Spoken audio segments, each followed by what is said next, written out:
team is so good against so many of the remaining champions. Azir, another good champ against hard engage. He'll actually be able to use his R. And Sand Soldiers this time. And also, Mordekaiser is one of those champions where he doesn't really implore the opponents to get lots of magic resist. And when you look at some of these champions, it's very awkward for Pantheon and Wukong to really get MR, and if Syndra's going to end up getting like a Banshees or something, she's really stifling her build as well. But it looks like Syndra might be headed down to bot lane, and that might be a Kassa win coming in for DAMWON. Looks like it. Kassa win. We'll have to see if it actually does pick up a win. Something that was interesting to me is that you know, the coaches weren't really talking at all. It was all ShowMaker. He was like, I want this champion, give this to me. Maybe Akali. No, actually, let's go for Kassadin this time. It looked like he was really the one shot calling the draft when it came to that last pick there. So, and this is really good. I like seeing stuff like this. We're seeing Pantheon put into the support role. Been a pretty big advocate of this for a very long time since the support item changes, because he can reliably get to meaningful lethality items, and then because he has the execute damage, he is able to remain relevant. He has global pressure, in a sense, from support. Very, very strong kill lane as well. However, the onus is really on Thresh to mess up here, unless Syndra opens with QE, because otherwise Pantheon can never W. He'll always just get played back, assuming that Thresh has hands. So, Mordekaiser, Jarvan, Azir, Aphelios, and Thresh now have a little bit of a problem right now. As Aphelios, he might have 200 years, but Kassadin is definitely BC, along with Zoe. He's been around since the Stone Ages, I think. This guy, we all remember him from the yesteryear. And he's picked up every now and again nowadays, so I'm happy about that we do sometimes still get to see that Kassadin. So let's see who does pick up the win in this one. We're going to jump onto the Rift once again for Game 2, a match 5. DAMWON absolutely trounced them in Game number 1. Game 2, I feel like it's not as straightforward of a draft, but it does kind of work. Like all the pieces are kind of going in the same direction this time as well. I would feel so much more comfortable being DAMWON here than I would ever feel being SANDBOX. And I mean, right off the bat, we have Azir with Doran's Ring and double red pot, but you're against a Kassadin. And we've seen mid laners that are very confident, like Chovy, ShowMaker even historically. They'll just go Cull and basically say, okay, I'm going to auto attack you a lot, especially if you're ranged. You can end up doing that because the Doran's Ring just doesn't really make any sense. Kassadin's not interested in trying to kill you, so you don't need the combat stats. And he's also very slow at pushing back, so they could have gone for Corrupting Potion, Cheetah Recall into Darkseal. That would be very effective, and then you pull the lane on your side. Kassadin's melee feels very bad. But definitely not a good sign when you look mid. Well, these Korean players, they're not cheaters. They don't like that cheater recall. They want to play very straight up and give their opponents a good chance to also win the game. They want to play it fair. But yeah, I mean, there's clearly some improvements that can be made. Dove is still going to get in his face, as you always should against the Kassadin. And we're going to just have to wait and see how this one pans out. I'm most excited about the bot lane, to be honest, to see how this one does work out. BeryL taking the Ignite and Syndra with TP. And ShowMaker. Okay, we're just going in there. There's the pillar. I think he's dead. One more auto. Oh, he canceled it. He will survive with the Triumph on the backside. And there you go, just like that. Level 2 gank on a Trundle to take him down. I mean, this is one of the worst things that you could ever have happen. He ends up buying a refillable potion, but I mean, ShowMaker, he's at 75, 80% HP. On Kassadin, lane state is in a flawless position. Such a giant, nice wave going into him. He has fleet footwork. I mean, he's sitting pretty. And the problem is that he is a ticking time bomb of a champion, and having your Azir set so far back, I mean, this is one of the most sinful ganks, and it works out. Dub doesn't have level 2, not able to get the level up for any sort of HP.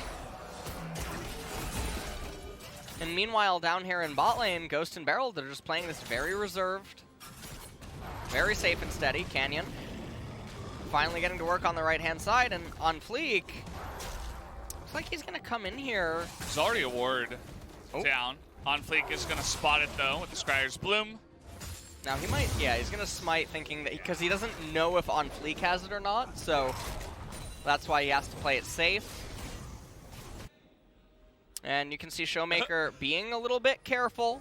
You know, there's no flash here. Yeah, Nuguri might just get a kill, but you can see OnFleek.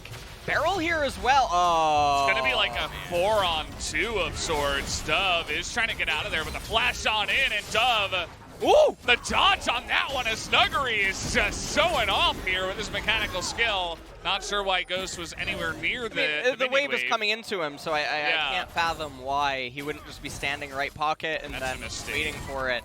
So, SANDBOX, they do manage to bounce back in some area. This might just be a QE and then a trade. Yeah, this is it. Trying to execute down onto Gorilla, and he is gone. Yeah. Pantheon, pretty nice champion. He provides a lot. Insane amounts of damage. Forces the flash as well. Yeah. See you later. And now with Syndra's wave clear, Ghost should be able to actually hard shove this wave and next wave, and then Aphelios and Thresh's recalls are stifled between each other.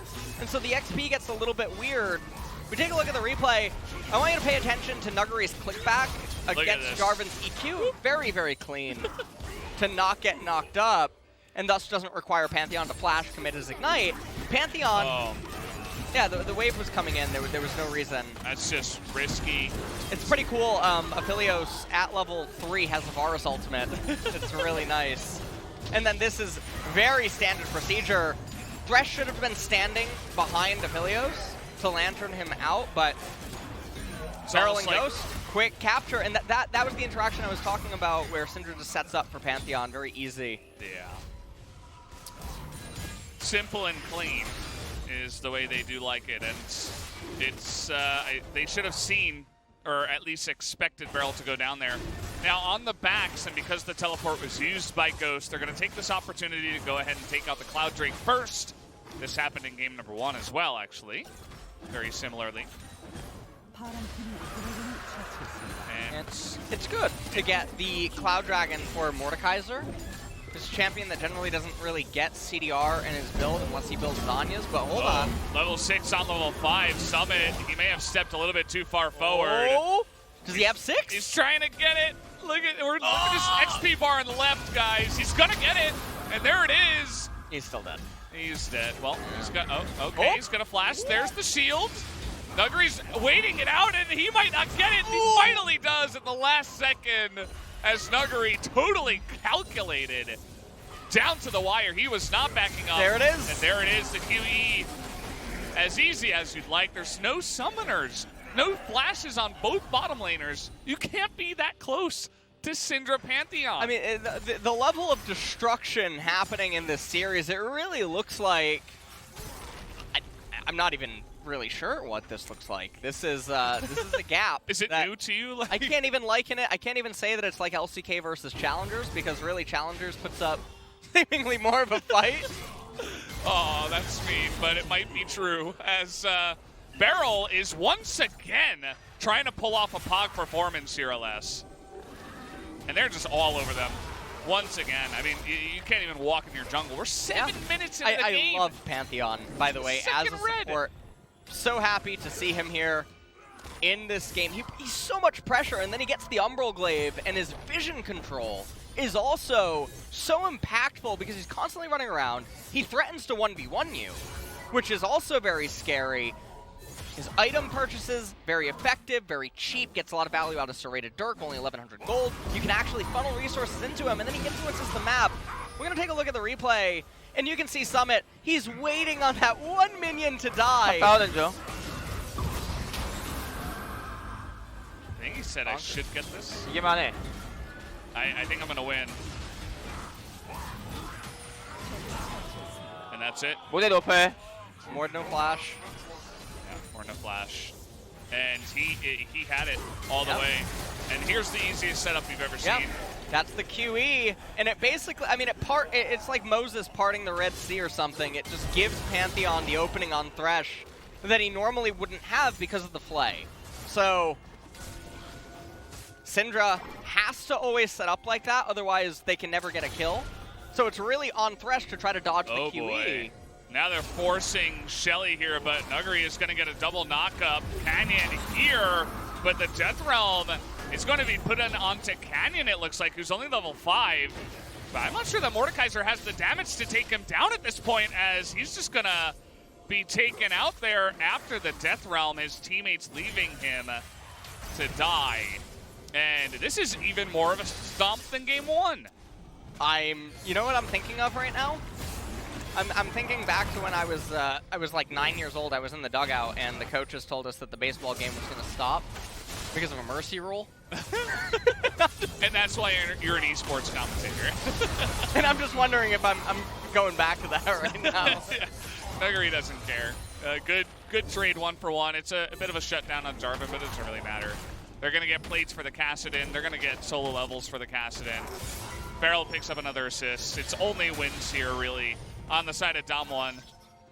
And easily the most one-sided bout we've had here in this season. I mean, we haven't had a lot of fights yet, but it's this could be hard.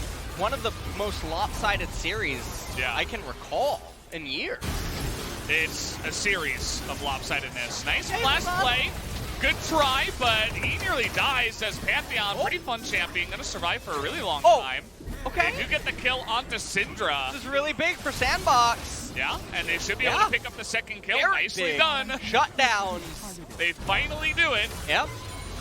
Underneath that turret. A kill onto the Aphelios as well, which is really important because honestly, the only way they're coming back into this is on the back of some 200 years. Yeah. And that's the champion they need to have the gold right now. Mordekaiser's out of the game for basically ever.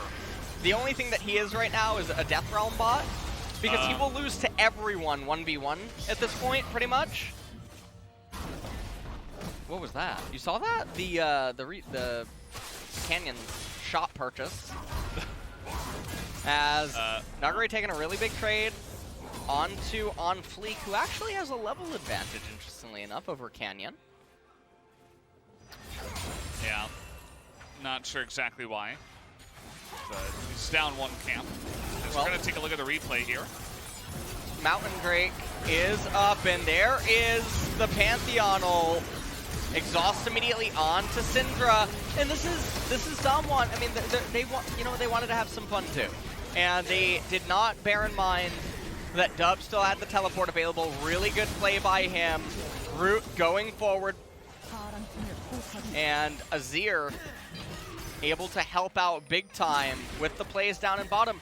The problem though is that Mountain Drake went over to DAMWON, and again, it's really problematic.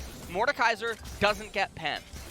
Jarvan doesn't get pen. Aphelios, I mean, he has his other items that he has to end up getting first, so it gets a little bit awkward that his damage is also going to get stifled. So, very, very problematic, because Dub doesn't want to be getting an Oblivion Orb in this game, and so the only thing that he'll rely on is Sork Pen boots when he ends up picking those up, but even that isn't super effective to get at this point in the game. 4 minutes until an Ocean coming up. That's going to be massive for either party that could end up getting it and trying to get themselves towards the Soul, but... Oh, we're doing this again. He's got a nice amount of damage. I don't get the sense that he's trying to all-in this one. He's getting him low, and here comes Canyon, as he's going to be put in the Death Realm onto Canyon. Not sure about that one, but Summit's lane is pretty much over at this point anyway, as we're going to go for another try down to the bot side. No flash again onto Syndra, as they try to ultimate and get the damage down onto OnFleek, and they will. ShowMaker makes his way over, and now they got a TP, actually. Is Nuguri no ultimate, but he's frontlining here for ShowMaker, and here comes Pantheon, and the dominoes fall one by one. Doesn't look like we're going to be diving root at the end of this one, but once again, more and more kills just fall easily in the laps of DWG. And I mean, meanwhile, Kenyon was top lane, just farming. So, yeah, I mean, the Trundle is actually getting insane value while this is all transpiring. So, they go on to Pantheon, but Pantheon, pretty cool champion with that E. And makes Yasuo feel a little bit small right there. Not the end of the world, as the Pantheon ult re comes in. They lock it up at 457 on the spear. Support, by the way. He doesn't even like really need items. He has execute. He has and the his execute and the E. So, and he has a stun. His point and click stun. So he's got CC tankiness and he's got damage. He is such a good support. He has so many pairings as well that are very, very scary. Obviously, Talia, most notable. Yeah. What was that? Avengers? The Avengers. Yeah. There it is. I didn't watch that movie, but I've heard of the combo. Just don't even talk. Honestly. Yeah. Well, DWG are really putting on a show in this one. Maybe like the Avengers. I don't know. And yeah, they're just going to rotate up to mid here. Send ShowMaker into the side lane. He's got TP. It's Kassadin. He is going to just take a fun time, farm it up, hit level 16 eventually. The game might end before he hits level 16, to be honest. Well, 1.5 minutes until that Ocean Dragon coming up. He's Oh, hunting. yeah. Dove, just press R. Yeah. And He got Claw slowed. and Pillar auto, and the Blast Cone is there. Oh! What is he doing, man? He's staying around. He's like, maybe I can bait him. Maybe OnFleek can help me out. ShowMaker's going in again. And he's just going to flash that one. I'm just watching the bottom fight. Top fight is going to be easy wins. The ShowMaker says, yeah, nice Jarvan, but he's never going to get me. And Summit may be able to get a kill. He does onto the Syndra here. Now they're going to have to wait for Daddy ShowMaker to come up and take the kill, as he's now 5-0-5. And yeah, we're 15 minutes in the game, but it's already almost 10,000 gold. This one, guys, might just be GG. This one is not. When is the last time? I think the last time we saw this was, I want to say Afrika, the Anivia game, versus, was it Dragon X? Afrika was blue side or red side, I believe. Against Dragon X. I think it was against Dragon X. Or it might have been against DAMWON. Whatever Anivia's last competitive game was, as we take a, well, not last competitive, but take a look at this, and OnFleek, I mean, he's tanked Jarvan, so a percent of his damage is actually magic from the Cinder Hulk. And Kassadin is not who you want to be doing this. Force Pulse hits. You see he scans to see when the ult is going to come out, and he's dead again. Oh boy, guys, this ain't pretty. There's no real way to put this lightly or to, you know, sugarcoat it here. This game is over. GG. ShowMaker level 12, 6-0 and 5. These are the kind of losses that you just want to sort of like depart quickly. Yeah. Where it just feels bad for the losing team. Yeah. I mean, they don't really have any insurance policies at he this point. smited the crud. Root is the only, in theory, there's no real hope, honestly. I mean, Kassadin is at 2 completed core items at 17 minutes. He probably is going to have Seraph's Embrace. Okay. Oh, we're going to see it again. Yeah, it really drives the point home. Production is a big fan of ShowMaker. Yeah. Okay. He's just like dancing around him. Yeah. Does he even say anything? I'm going. Let it go. Gimme. Yeah, that's what he was screaming about. Remember Pantheon? He's back. Yep. Honestly, I mean, he maybe could have actually 1v1'd Azir. Probably. All things considered, which is very surprising. Oh, they're going. Okay, well, they fought two of them. Ghost is dead. And Ghost is going to die. Root ate a bunch of damage. So they should have let the Herald, they should have let the turret die and then let the Herald kill the mid inhibitor.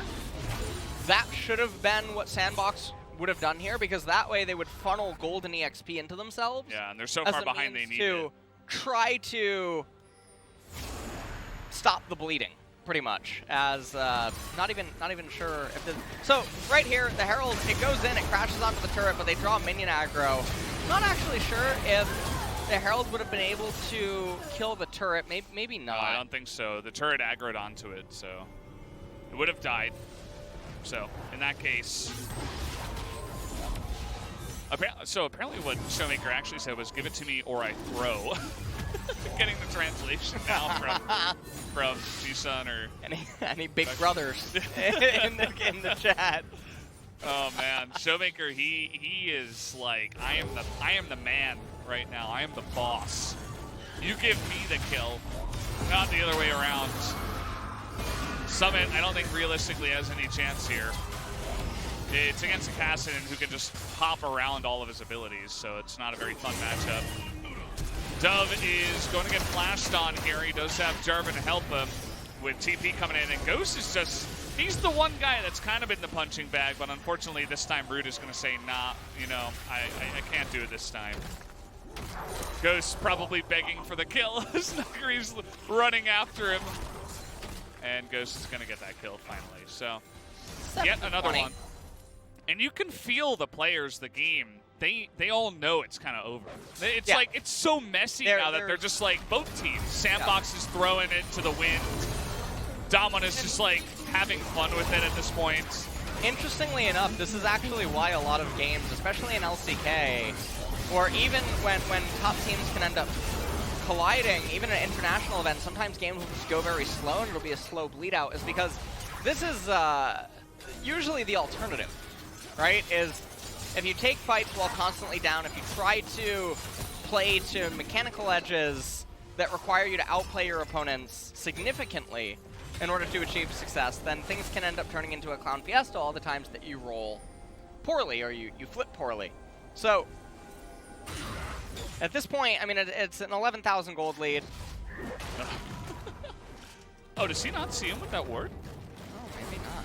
Maybe he doesn't want to... No, I think maybe he didn't see him. He put a question mark ping, so it didn't look like he actually saw him with that ward. Interesting.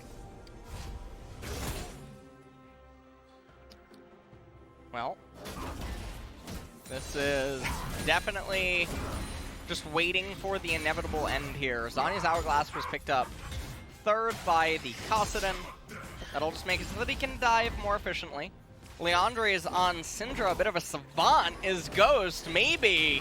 Oh. Something is, I'm not going to get my hopes up, I'll be honest, but. Something's brewing over there at DWG. Something's brewing, someone made an invent post or something, I'm not sure. But that is actually surprising. As looks like Pantheon's going Black Cleaver, and okay, that one I don't really like super much. Can't win them all. Now, he is one of the champions that stacks it extremely quickly, but the only other person dealing physical damage is Wukong, who has it himself. So you're not really amplifying any damage for Syndra or Kassadin. And then the armor values on some of the... Well, I guess actually the armor values on Jarvan and Mordekaiser is actually probably getting more pen than he would with a lethality item. It's just a bit more expensive. You know what? Actually, I don't mind it. I think more about it. I'm a bit of an idiot. All right. It's fine. I wouldn't call you an idiot. Away. So the most idiotic people are the ones that don't realize their mistakes and own up to it, LS. Thank you, Valdez. A wholesome message to take away from that one. You gotta keep an open mind and realize when maybe you got off on the wrong foot. It's okay.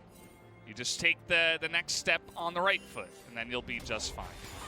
As LS did. I was doing the number crunches in my head. I'm like, actually, this does give more lethality as soon as he E's. So, or it'll give more pen.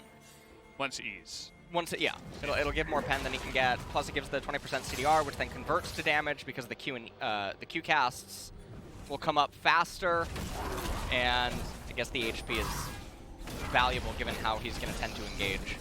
So that's basically the thought process is going through my head there. Whereas if they didn't have multiple targets building armor and their armor values are somewhere between like 50 and 70, it would just be better to have Duskblade or Draktar. Okay, makes sense. As Summit is going to delay his death in the Death Realm. The Canyon is on the chase. He does have his flash. He's just going to hand that one over to ShowMaker, who's probably asking for more kills, or he's going to throw. Let's see if he can maybe pick up the Penta. No, Nuguri is going to steal one away from him, as now BeryL's got one. How about one for each member? Can we do that now? Doesn't look like they're going to have a chance. They're just going to push mid and probably look to end this game, as ShowMaker does have TP once again. Looking a little bit like game number one, just a bit faster this time. Is this the fastest series that we've ever had? Ever? I don't know. But it's definitely close. It is 6:20 right now. About this is that's crazy. And yeah, that's about it. GG, guys. 24 minutes. We had 24 and a half, and then we had 24. And that's going to be the end of this one here. They're not even going to delay it. They're going to show